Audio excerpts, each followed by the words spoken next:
Right, we're out up Elveston Castle again for a woodland walk.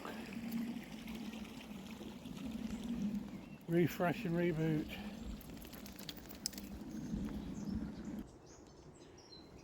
Now, forest and woodland's always been a place of enchantment and fantasy, haunted by outlaws, gods, angry ghosts, monsters. As you listen to the wind whistling through the leaves, birds squabbling in the nests, animals slinking through the undergrowth, it stretches your imagination.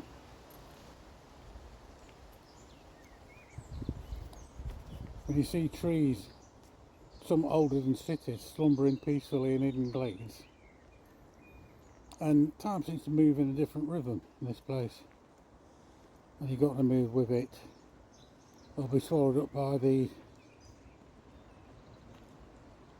grandness of the green canopy. And there are greater powers at play here, like in fantasy Diana, the virgin huntress and goddess of the moon. I should say folklore, not fantasy. Then you have the hunter, the stag antlered and untamed, calling to the primal instincts of humankind.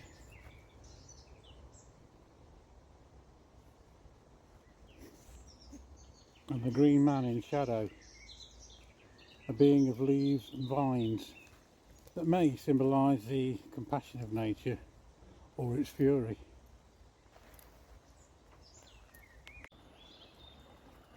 Then you've got elves and fairies lurking in the shadows, putting a semi-human face on the opposing forces that govern the wilderness. Or step into a ring of mushrooms and you could find yourself in another world.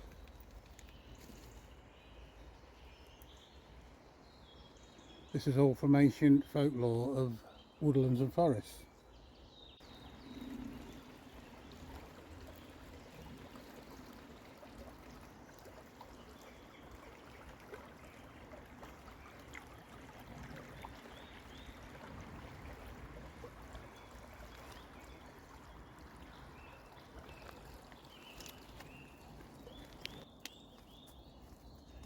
These are the Old English gardens at Elveston Castle.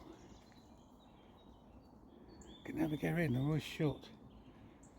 I think it's shut around mid-afternoon. I'm not an early riser. On a more intimidating note, I suppose, you've got the tragic Aokigahara forest in Japan, known as the suicide forest. It is said to be haunted by the pale ghosts of those who have gone there to hang themselves. This forest is much more part of the underworld because it's a real location, not a fantasy one.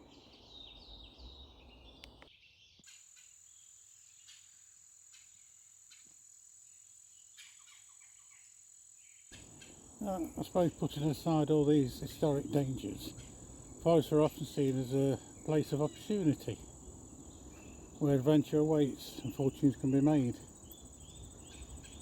Like King Arthur and his knights setting off into the wooded wilderness on their quests, as they travel through the trackless forest where they could gain treasures and resolutions and to do the impossible.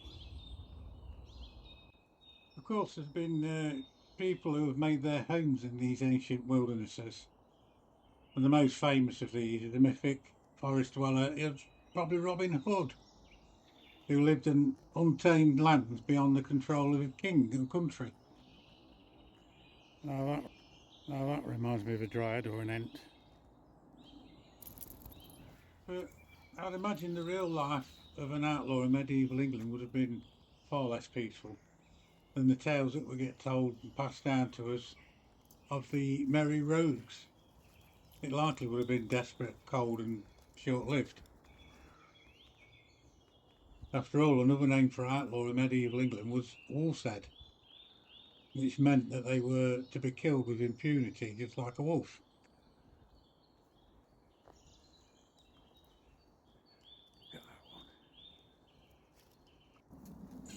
Now, of course, true wolves, or creatures like them, abound in folk tales and fairy tales, and even historical accounts. A weird one is the Bedburg werewolf. A bloke called Peter Stubbe, a wealthy farmer in the 15th century from Germany. And apparently there were dozens of citizens of Bedburg were found murdered and mutilated as if by a deranged animal.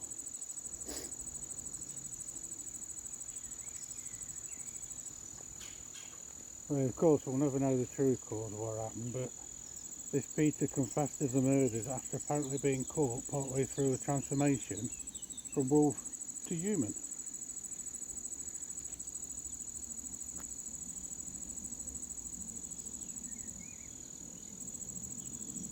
And then you've got witches. They're said to work their magic in the woods.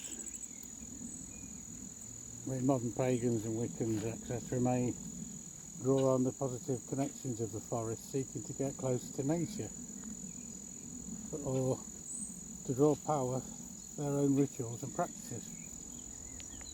Now, as for the medieval paranoia and superstitions, it painted a far stranger and sometimes evil picture of witches, of like sacrifice, ritual and crazed Satanists running naked through the woods.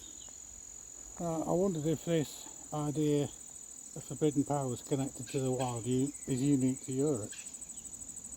So I had a look, and for example, you've got tales told by the Navajo, who speak of skinwalkers, people who pervert the ceremonies of medicine men and women and work evil magics, and they transform themselves into animal-like creatures.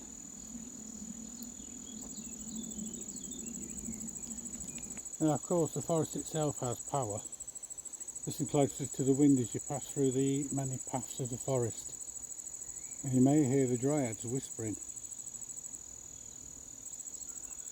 I think in modern fantasy writers, they're often depicted them as more powerful woody creatures that rip their enemies with jagged wooden claws. And all this harks back to the Ents created by Tolkien. These titans who can slaughter cave trolls and tear down the walls of fallen wizards' castles.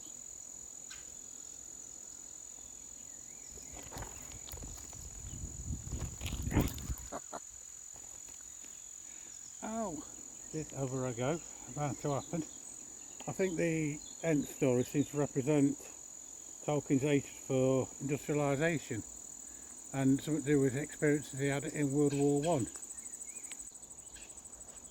And then you've got Tolkien's Mirkwood. I remember that. I think he'd been infected by evil. Was it a place where goblins and giant spiders lived among the dark trees, wasn't it? If you go back further in time, there's a Norse myth that speaks of a Mirkwood, or dark woods, and the things that wandered there. It's probably where Tolkien got it from, got the idea from. Now, are these dark forests with their trackless primeval and uncontrollable powers, are they mirrors of our own subconscious mind? Let me know what you think.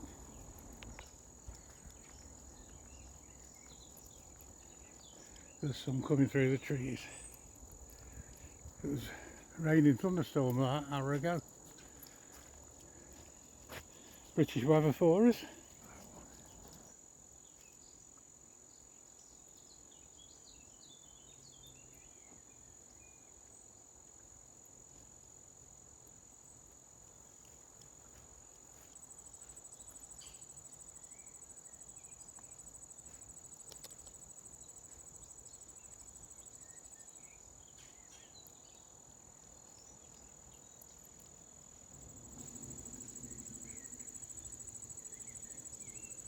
This is a giant cedar of Lebanon, or Lebanese cedar tree. Gorgeous.